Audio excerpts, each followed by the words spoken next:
that point to where we are now. Human life or general life itself. And because of Adam's rebelliousness, what would have normally repelled the wrong attractions based on him being spiritually connected with God, based on him being one in tune with the will of God,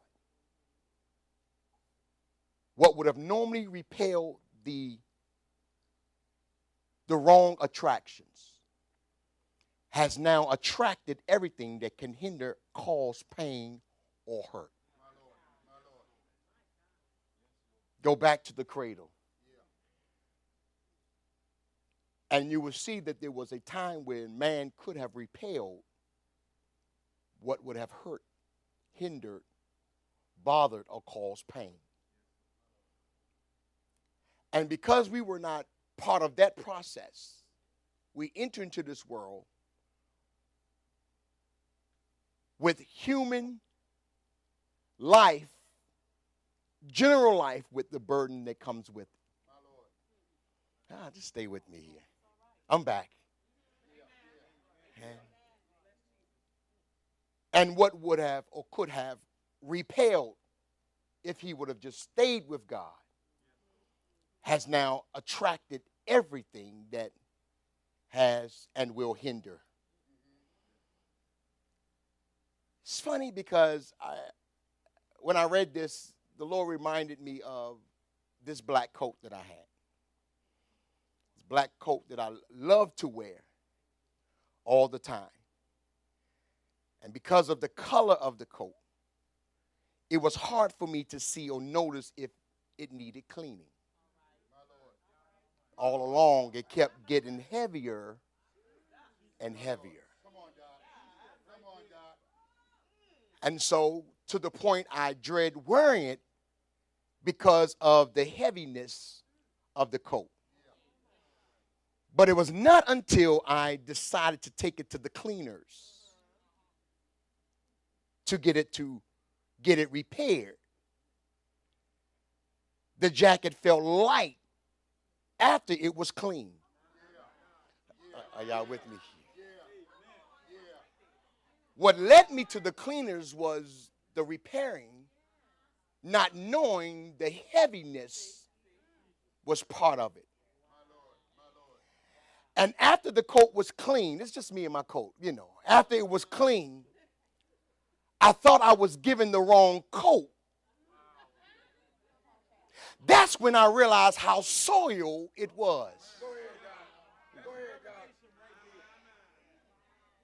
It was not until I took the coat to be clean or repaired.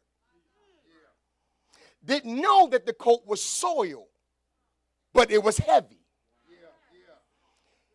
It wasn't like the way it was when I first got it.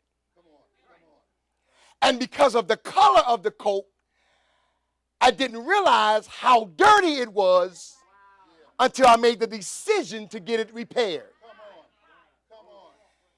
And once I walked from the cleaners, I put the coat on because it was my favorite coat. And the coat was so light, I thought she gave me the wrong coat. Go ahead. That's when the thought came, this coat must have been heavy with soil.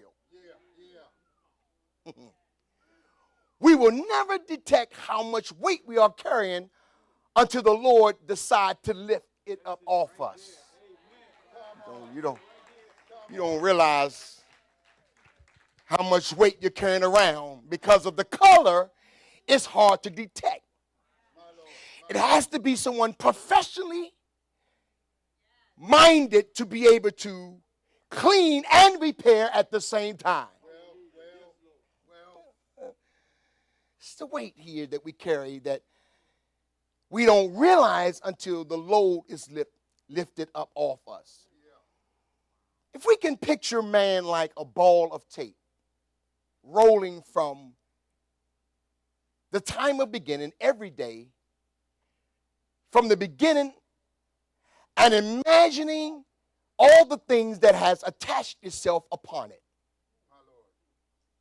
We have to look at ourselves as tape. And the blindness and rebelliousness continue to lead us in strange areas only to collect more junk and more weight on top of what was already laid on us. This gives me a good idea of our condition in the presence of Jesus. That the day I was born, I collected junk from that point on. Now, it gives us a good condition and a good idea of how we look in his presence. See, I know you thought you were all cleaned up when you met him, but see, since the day you were born, you were attracting the wrong things all the way up till you got in his presence. And it was until he lifted the load that you realized that it was so much things attaching itself to you that you should be giving God more praise than you're giving him now.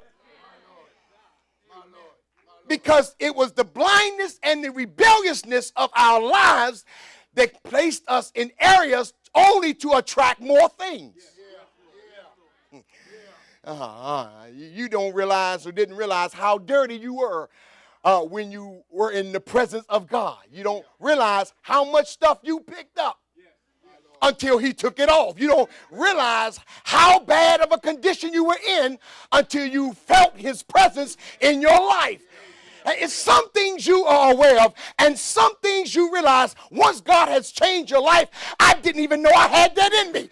Because of my rebelliousness and my blindness, I have attached things I did not know of. Okay. And so now I see the condition that I was in when he saw me. The condition I was in when he saw me. Now, the funny, strange thing is, you don't really know what condition you were in. You didn't know how heavy and soiled you were until the time of repair and cleaning. And now we see who and how we are in the presence of God. And when he invites and is rejected, it only leads man back to wandering around collecting more things. Come on. We collect things and those things are attached to us. And notice he throws the invitation out there. Do you want that to be clean? And when we reject his cleaning, it only takes us out further to collect more junk on top of the burden that's already been laid on us. See, some of us had to be weighed down until we realized we needed lifting up. It's okay. I'm gonna preach it anyway. Because see, instead of telling you the good things about you, you need to first see yourself and see how God found you. Oh, no. He didn't find you in the kingdom. He didn't find you in church. He found you with your head down and you're about to lose your own mind. Every now and then you say, Lord, what condition was I in when you found me? How soiled was I in your presence? And when everybody turned their head, I just realized how dirty I was in your presence. Okay. The problem that is masked by our flesh is what you're carrying and collecting is not working for you, it's working against you. And so here we are now rejecting only to collect more things. And what we thought was working for us is working against us. Because now there's more junk on top of the junk that's already there. And the worst thing you want to do, like I did with the coat, really assume that it's clean when it's not.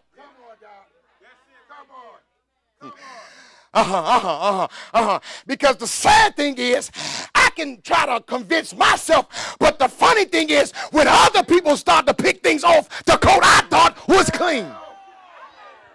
Yeah. You better clean yourself up in the presence of God. I'm walking around and this coat is heavy, and I'm wondering why it was heavy. It wasn't this heavy when I bought it, and I'm wondering why this coat is so heavy that I don't even want to wear it myself, but it belongs to me. But what made me realize it must be soil when other people were seeing what I was not seeing.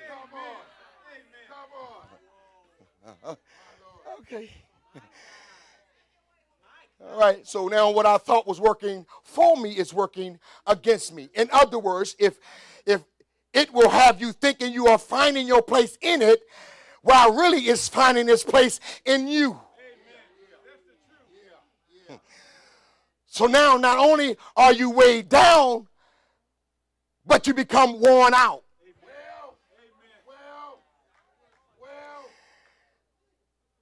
Because of the soil, because of the weight of the soil, not only is it wearing you out, not only is it causing worry in your life, not only is it weighing you down, you don't even want to put yourself on.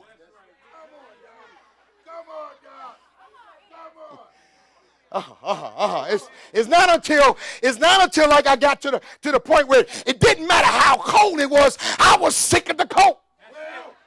In other words, you have to get sick of yourself for God to make repairs. If you ain't sick of yourself, all you're going to do is leave his presence, reject his invitation, and go back collecting more things.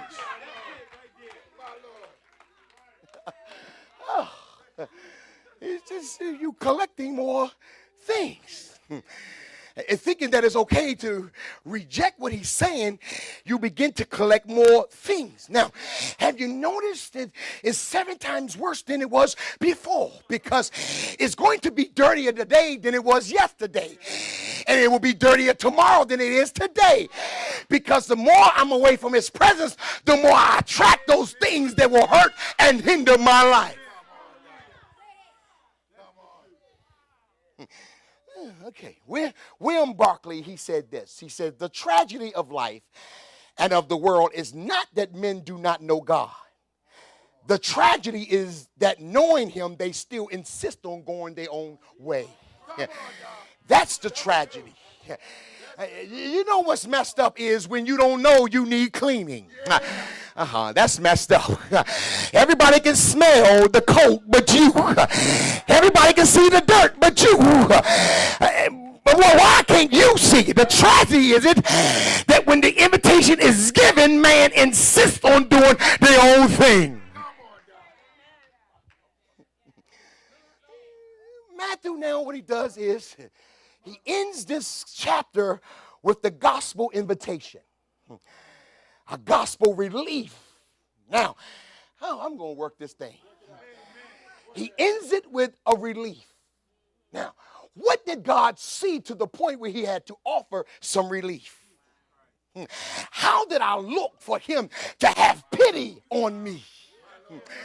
What condition was I in for him to step from heaven and come down to have pity on my life? Oh yeah, Hosanna. What is it? How did I look? I may not look the way I think I look. I know you got your dress on. I know you look all dapper. Got your makeup on, your mat down all the way to your toes. But if we could just take the smudge off, if we could just wipe off that stuff, if we could just wipe the hat off and pull the tie, do you really know how you look in God's presence? I'm so glad he didn't look at me like others will look at me.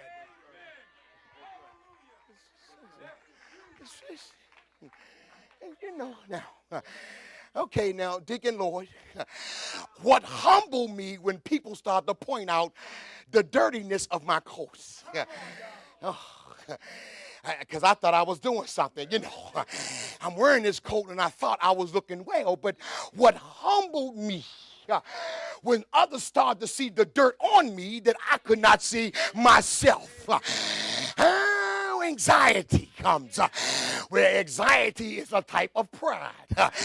Because when you bring forth anxiety, you're saying, I've run out all of my answers and what is going on here. And so when others begin to point out, and we just talk about the code here, when others begin to come and pull off stuff, I thought something was wrong with them. And you don't be touching my coat. Evidently you don't see what's on your coat. And don't be touching my coat. Have you ever told somebody, you just worry about your own self? I'm trying, but you keep messing me up.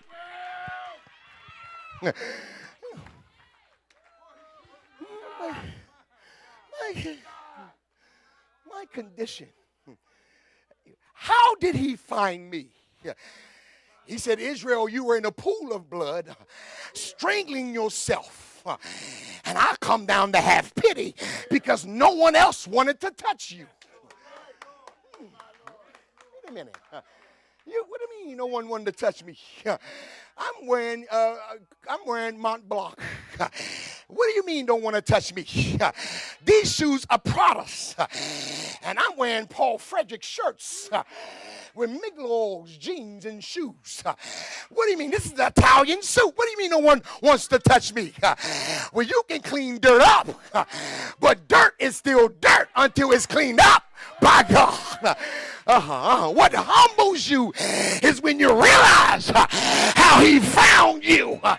No one else wanted you, but God found pity, came down, made it his will.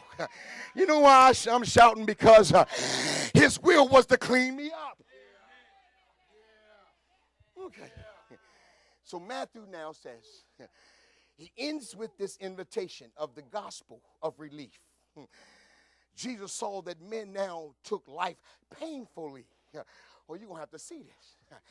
He came down because he knew that Adam introduced human life in itself, which brought forth pain by itself.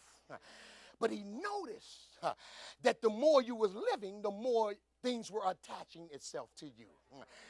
And so now he comes down because he saw how man was taking life painfully. Oh, wow. Now, what caused him to carry out his mission was not so that you can just say, you know what, Jesus was good. No, it wasn't even about him. He was already in glory.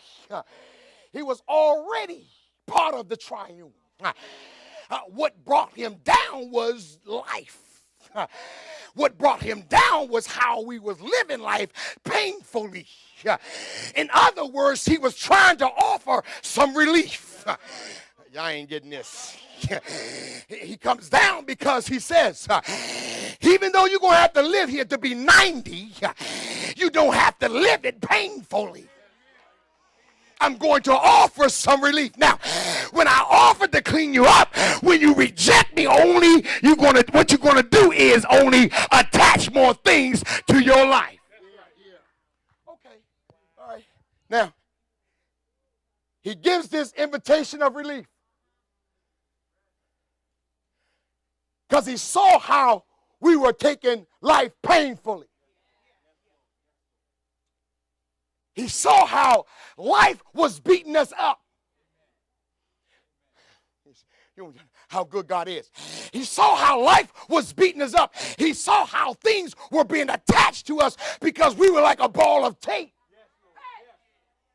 So he comes down to offer relief. Thank you. Now, the sooner you get the relief, the better you'll be. I wish I'd have gotten that relief 20, 30 years ago because half of the stuff that had been stuck to me, I wish he would have already dismantled it. But the more you see yourself, the more you're glad that God offered you some relief.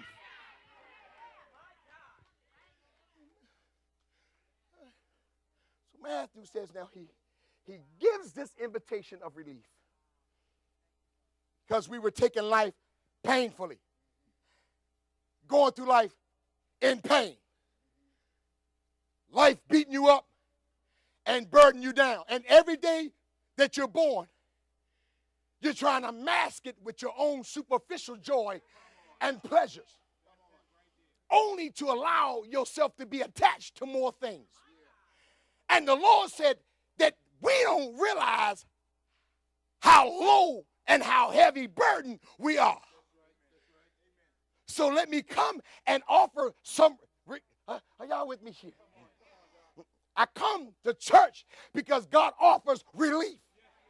Because whatever I go through, I can't carry this on top of life itself. You know, it's heavy just being a man. Or it's heavy just being a woman. But on top of being a man, have to work because of the curse, have to go through drama, have to go through issues, have to go through haters, have to go through backbiters, have to go through gossipers, have to go through working, paying rent, have to go through bills, have to go through people liking you, not liking you, have to go through every day of my life fighting and screaming, I need some relief.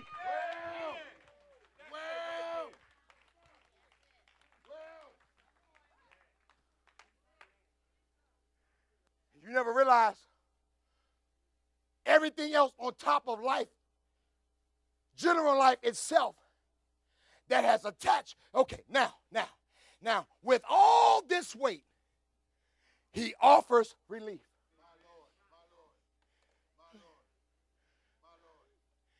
His love offered some help. See, you know why every leg should be shouting? Why every hand should be up in praise? Because he offered relief. See, the only way you don't give God praise is because you don't think you are dirty. But let me tell you something. If you look at yourself, you'll never look dirty. But when you get in the presence of God, the more you see him, the more you see yourself.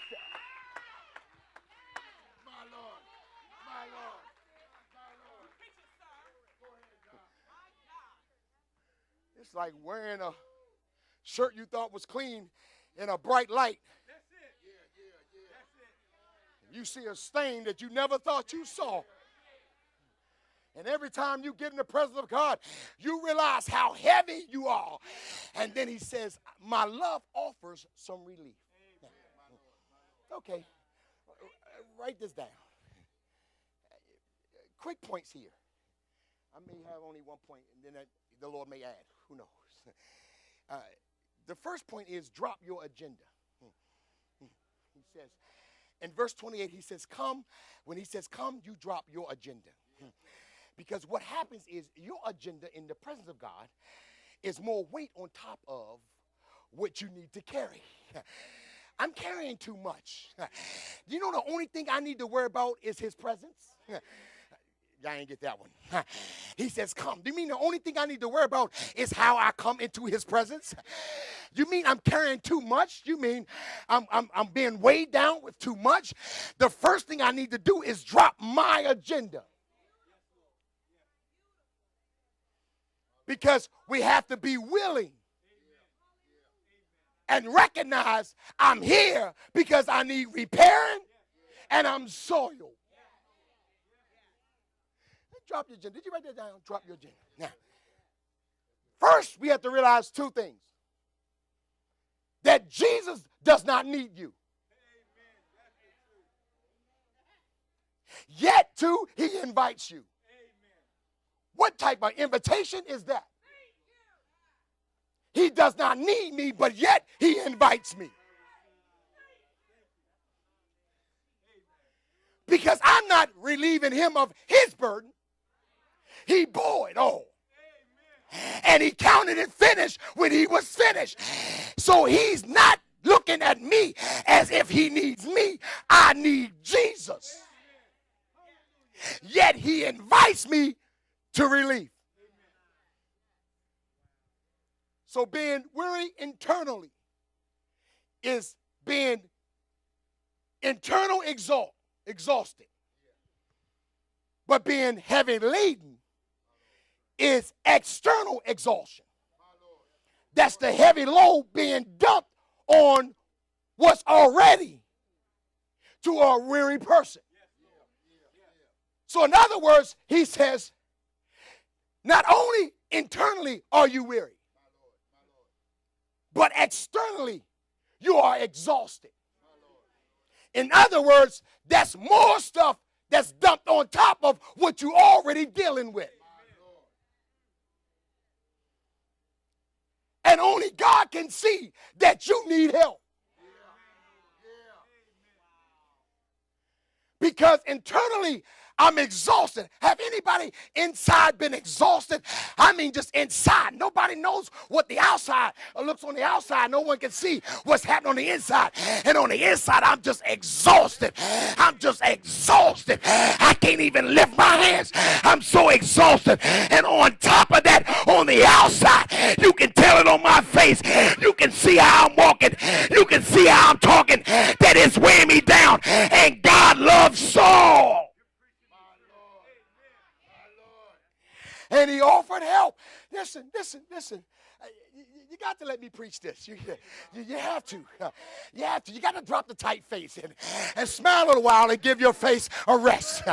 Because what causes me to wave a piece of palm is because when he found me, I was distraught and I was messed up. What causes me to lift up my voice and give him the highest praise is because the only one that came was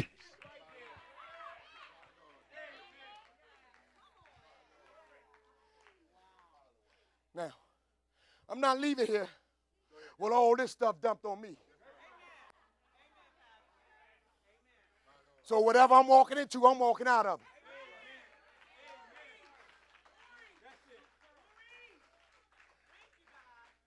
Now, the thing is this, I'm not carrying what I don't need to carry. Okay, all right. The point two, I got another point for you. Point two. Look at verse 28. He said, come now. He says, come. He says, drop your agenda unto me, all ye that have labored and heavy laden, all ye have who has internal exhaustion and external exhaustion, all who's worn down. Have you ever had to drag yourself to church? Have you ever had to roll out of bed and fall on your knees because of the internal and external exhaustion? Have you ever tried to pump yourself up and say, I promise you it's going to be a good day? Have you ever had to talk yourself out of it too? Have you ever had to tell yourself, you ain't losing it, it's going to be better tomorrow? Have you ever had to look at yourself different than the way people looked at you because of the exhaustion on your life?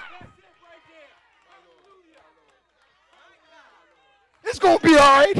Who you talking to? I'm talking to myself. It's going to be all right. I'm exhausted internally and externally, and I need some relief.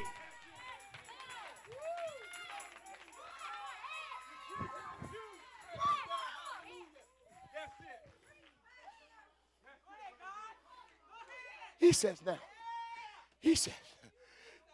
says, I'm looking for those. See, you understand. You don't understand. He ain't looking for those who think they can do it themselves. Those are the ones who wear a dirty coat and think it's clean. I'm trying to find those who are way down with their issues and need cleaning up.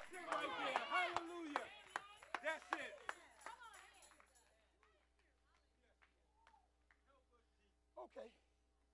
He says, come, drop your agenda. When you come to church, drop your agenda. When you come in this presence, drop your agenda. Because what you're doing is you're adding more on top of what you already have.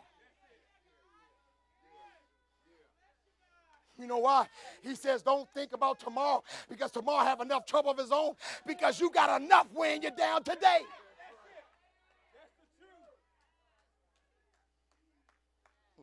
I don't know about you, but anybody that have kids, you can say, I don't know what's going on. They were a good child this year, but next year, or last year. But this year, something's going on. I don't understand. My car breaks down right when I lost my job. I don't understand. Everybody on the job hates me. I don't understand. My neighbors are not talking to me. It feel like I'm being afflicted. It feel like I'm up and down. I need that type of person in his presence.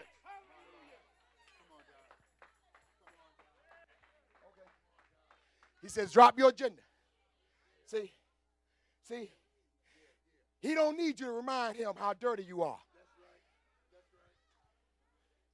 He already knows how dirty you are. That's why he offered the relief. Okay. Point 2. He says, I will give you rest. Okay? Now, what you need to tell yourself, remind yourself, and tweet this. The rest of God is not a rest from God.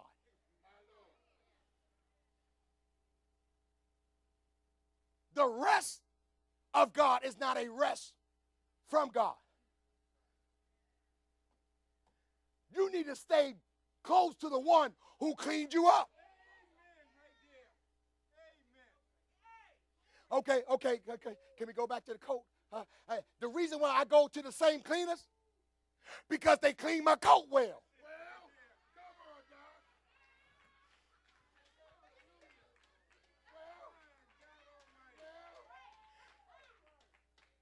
Because now that you done clean that, I need you to clean everything I get.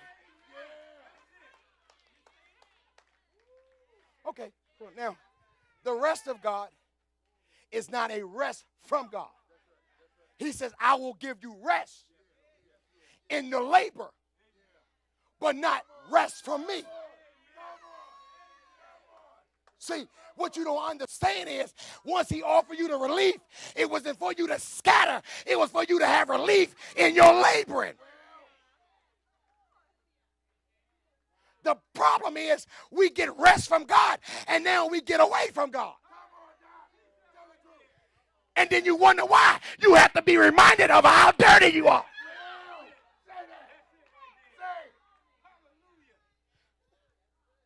I can only imagine Jesus. I know this dirty.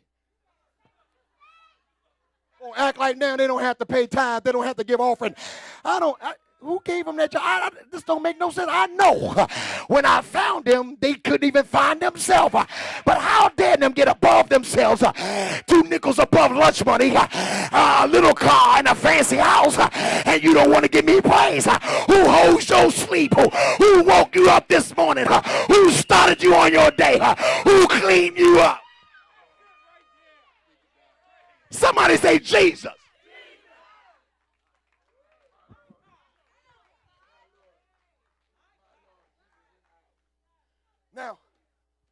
Now what happened is, the invite wasn't no more work, but in Christ we will be refreshed and fit for the work. See, what we have failed to realize is that he says, when I clean you up, I will refresh you and make you fit for the work. It was not you stop working.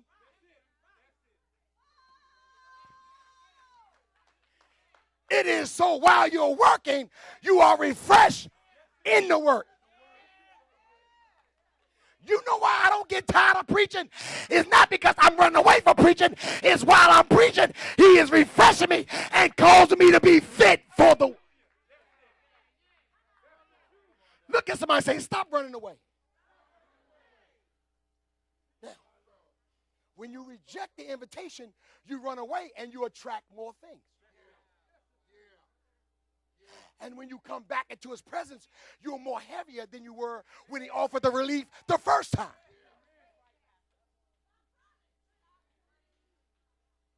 So Jesus' solution was, he says, I'm going to give you rest. I'm going to refresh you in your laboring. Who said stop working? I am going to refresh you in your labor. Now, what causes the oxen to be irritable when he's pulling a plow is because the yoke wasn't fitting. and it was irritating him doing the work. Have you noticed when you walked away from God how irritable you are in everything you do because the yoke don't fit?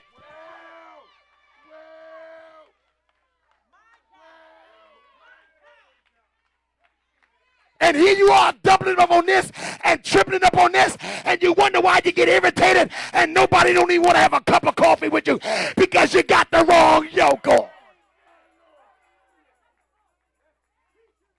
And when the wrong yoke is on the oxen, he'll start to kick and scream and get upset, and he don't want to pull because he has the wrong. But my yoke is fit for the labor. You know how you get a peace that surpasses all understanding because your yoke fit.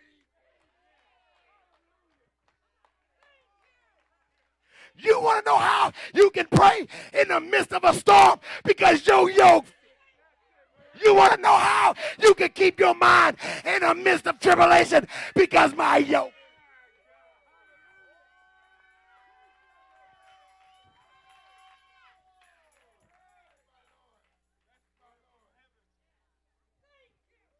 So now, Jesus says, he says, Deacon Harris, he says, take my yoke. My yoke is easier. My yoke is fit for the labor. So his solution was, carry it as I do. Walking out the purpose with the right yoke and not frustrating the purpose with the wrong yoke. You know how you start to get mad because I don't know what God is doing. That's because the yoke is irritating you. Okay. He says, carry it as I do. Walk out your purpose. Take it as I take it. Look at it from my point of view. Interpret it upon my principles. Jesus didn't escape from the hard life. He just experienced rest and refreshment in the midst of it. You don't supposed to show the world that you run from issues. You're supposed to show them what a good yoke looks like. Stop asking God to take off your yoke and try to tread your own. You need to say, Lord, keep this yoke on me so I can show them what a good yoke looks like.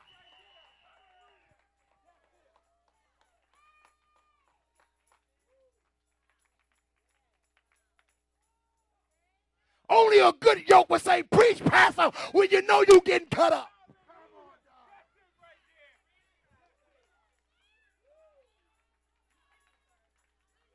An irritating yoke and say, I'll be glad when the service is over because your yoke don't fit.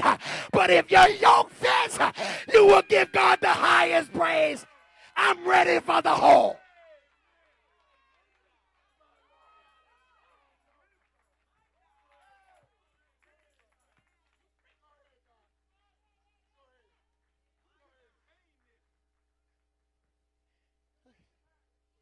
Okay. Point 3. I gave you another point. Rest.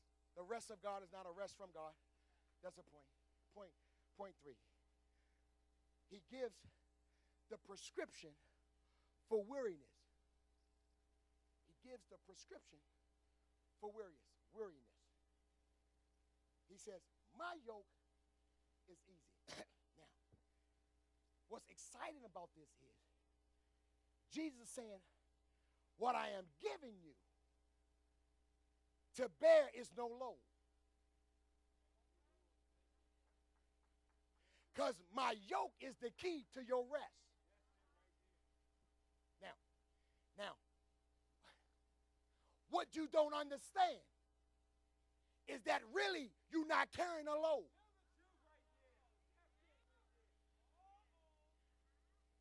And what you pulling is peace, joy, long suffering, meekness. And how hard is to pull that? The devil has deceived many and had you thinking that you have to pull the load and remind Jesus. Jesus says, I'm pulling the load.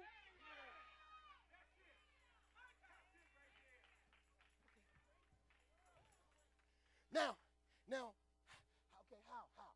Because in verse 30, the yoke here was a double harness.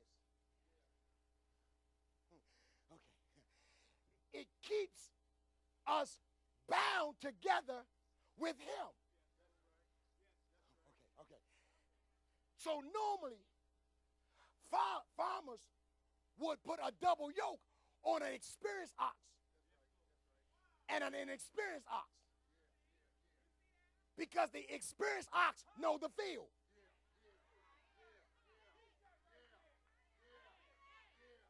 So the experienced ox is taking all the weight, but he's showing the inexperienced.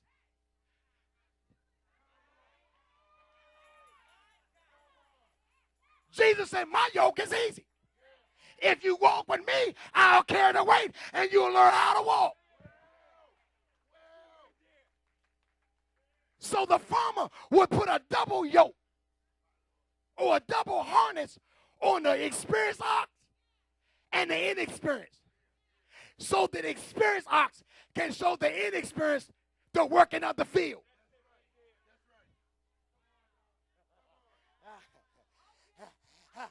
Now, he did this because the experienced ox know the field. And when you see an inexperienced ox that's harnessed with an experienced ox, every now and then you will see the inexperienced trying to go. But because it's yoked to the experienced ox, even when I wanted to give up, I was yoked with Jesus, and he showed me the way. And even when I want to throw in a towel and want to walk away, I was yoked with.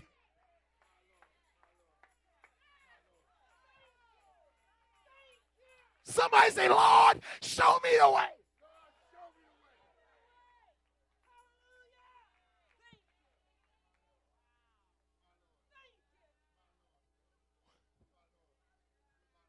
What was wearing out the young ox was him trying to pull away from the yoke.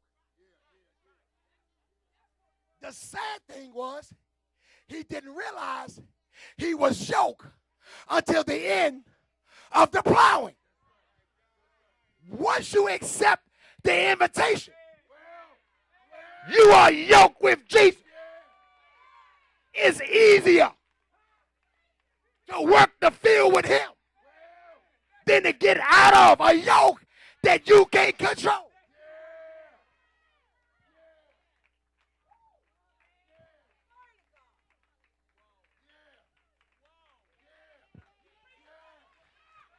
Has there anybody been in here who wanted to walk away from the yoke and realize it wasn't your yoke, it was the yoke of Jesus?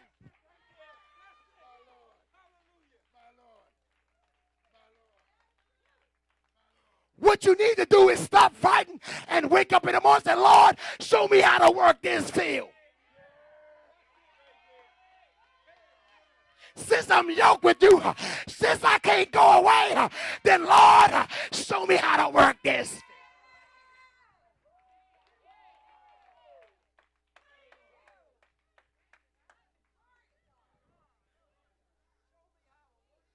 I'm going to give you this, and then I'm going to let you go. See, what you don't understand, he knows you pulling away.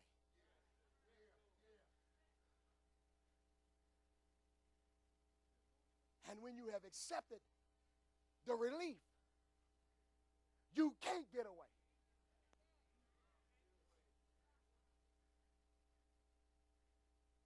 Because when you study that, the oxen was actually hurting himself, trying to get away from the easy yoke. And the enemy wants you to believe that you can do it by yourself, only to attract.